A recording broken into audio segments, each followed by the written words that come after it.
Let me start off by saying that as a kid I got bored a lot, and seeing as though I unfortunately didn't have any cable, I liked to waste my time watching weird local TV stations. You know, the kind that play bizarre local programs and the occasional crappy made-for-TV movie all under a thick layer of static. I'm pretty sure there's hundreds of them floating around. Well, there was one around where I lived, and it was definitely weird. It seemed to play virtually all the time. I imagined the owner of the station as some old creepy guy in a van handpicking the stuff that would play on the station. It really was a pathetic excuse for a channel. I wonder to this day what the point of it was.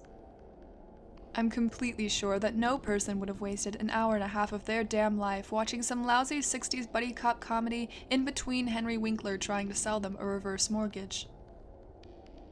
Well, except for me, of course. Like I said, I really had nothing better to do. The picture and sound quality sucked, too.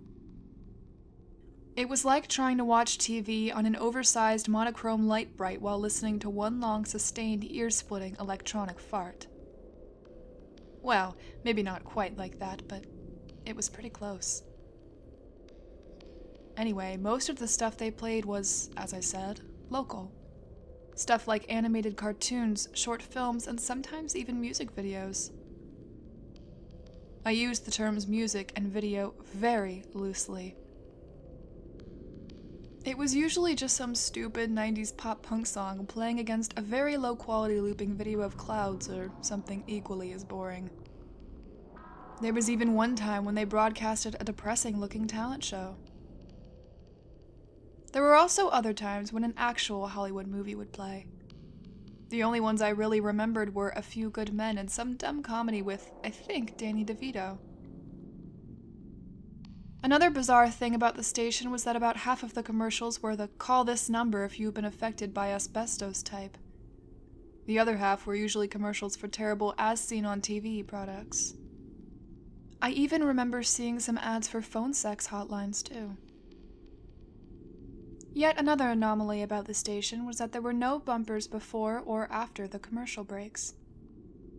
For those who don't know, a bumper is that short clip that says the name of the station before or after commercial breaks. The last thing I will say about the station before moving on is that whenever I tried to check the info using the info button on the remote, it would say, "Info not available." Besides all these odd things, I guess the station was pretty run-of-the-mill as far as weird local stations go, as strange as that might sound. However, there was a disturbing incident from many years ago involving the station that I unfortunately don't think I'll ever forget. It left a deep impression on me that I still have not shaken. I doubt I ever will. Believe me, I've spent many nights questioning, reliving, and rationalizing what I saw. I don't think I'll ever understand it. For years afterward, I convinced myself it was a bad dream, but recently I decided to stop lying to myself and accept the truth of what happened. I'd much rather not talk about it, but I think expressing it to the world might make me feel better and help me finally move on. It was in 2006, around summertime. My parents were out for the night and I was home alone, as usual. I was spacing out in front of the TV during the evening. The channel just got finished showing a dumb claymation short when it abruptly started playing some cops-like show. There was no intro, it just immediately started with a camera filming the inside of a police car. The car drove around a small suburban neighborhood at night. I didn't recognize where the show was being filmed. I don't want to give out too much info about myself, but I can assure you that the environment in the video looked nothing like where this station was supposed to be based in. I lived in a large city at the time, and the nearest suburban area was several hours away. Moving on, the camera never showed the cop's face, instead focusing on the road and surrounding environment. There was no dialogue at all any time during the program. I can now assume it was unedited, since it appeared to be one long take. At the time, I was pretty fascinated by this show, albeit a little creeped out. Why would they show some apparently unfinished cop show episode? How did they even have access to it? And where was the intro? Despite these thoughts, at the time I was actually pretty happy they were showing something at least halfway interesting. I excitedly sat up and got ready to watch some crackheads get tasered. Unfortunately, there was nothing like that at all. The car drove around aimlessly, the camera zooming in on the occasional bush or house zooming past. I remembered being really confused and eventually bored. I even debated changing the channel after a while.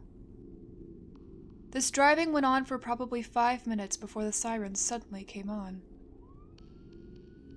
There wasn't any call coming in on the cop's radio that I could hear.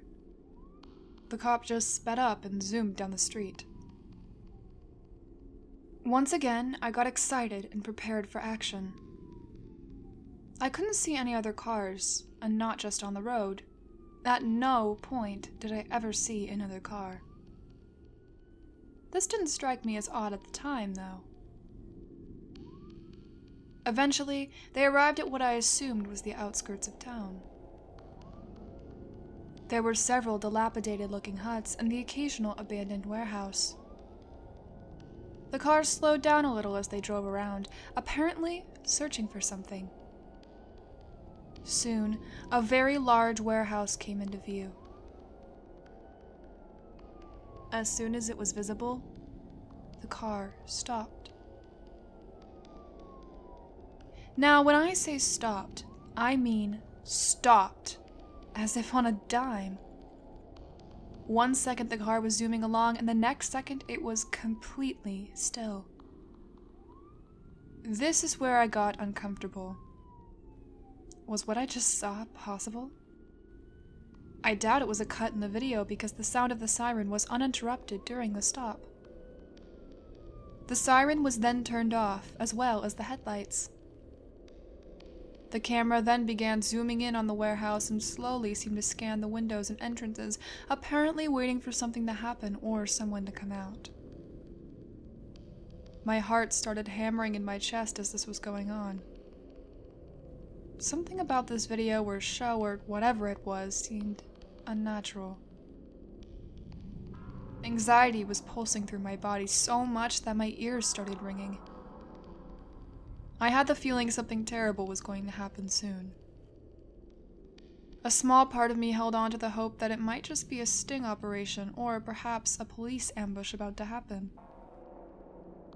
That part of me was shrinking by the second. At this point, it struck me that maybe I should try the info button just to see if it would say anything. Maybe I could figure out just what the hell I was watching. Part of me didn't expect it to have any info, but yet another small part suspected otherwise. And, almost unsurprisingly, something did come up. The show's title. Not mad at you, not mad at you, you. Before I could even begin to comprehend this, something on the TV stole my attention.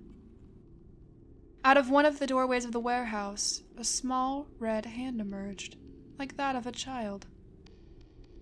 My heart pounded frantically as it seemed to very slowly slither out of the building. The cop in the car did not react at all. The camera was focused completely on the hand. Again, there was a bizarre stillness, as if the camera was suddenly on a tripod. I was fully expecting something to pop its terrible head out of the doorway at any time, and as a result, I covered my eyes with my hands.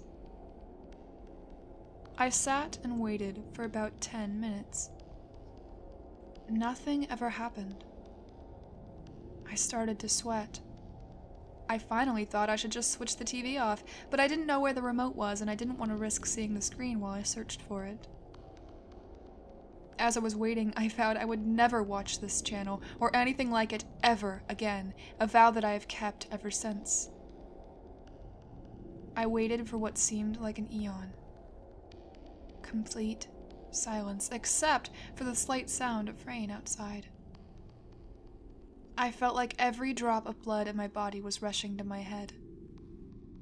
At last, I heard the sound of commercials. I had never been so relieved in my then short life.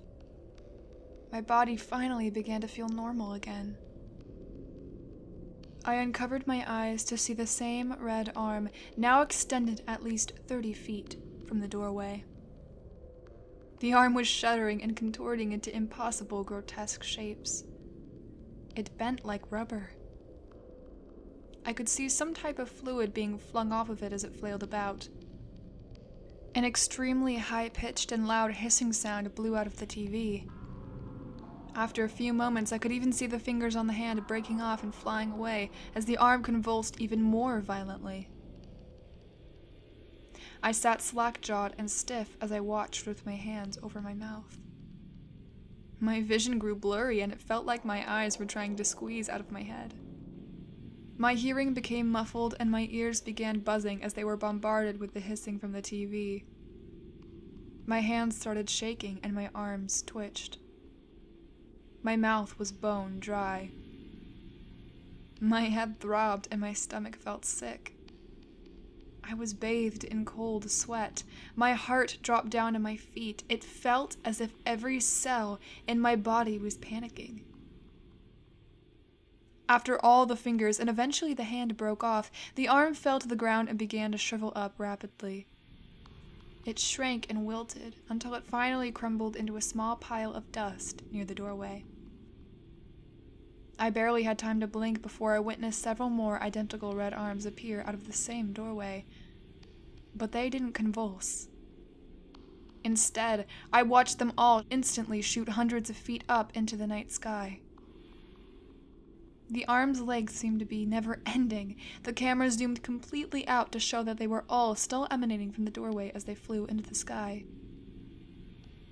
The camera showed dozens upon dozens of arms appearing out of every possible opening of the warehouse. Doors, windows, and even through holes in the warehouse roof. The arms all met up at one single point high in the sky and started forming a giant mass of wet and writhing flesh. The last thing I remember was the camera being zoomed all the way out so the inside of the cop car was visible again. The cop opened the door and slowly stepped outside as the massive arms rapidly grew in size. He walked a few yards in front of the car towards the warehouse. As the cop started to turn around to look at the camera, an arm quickly broke away from the mass, grabbed the cop by the head, and instantly pulled him hundreds of feet away in the sky into the massive arms. As the cop disappeared into the squirming pile, the camera was slowly and calmly placed on the floor of the car as it was still filming.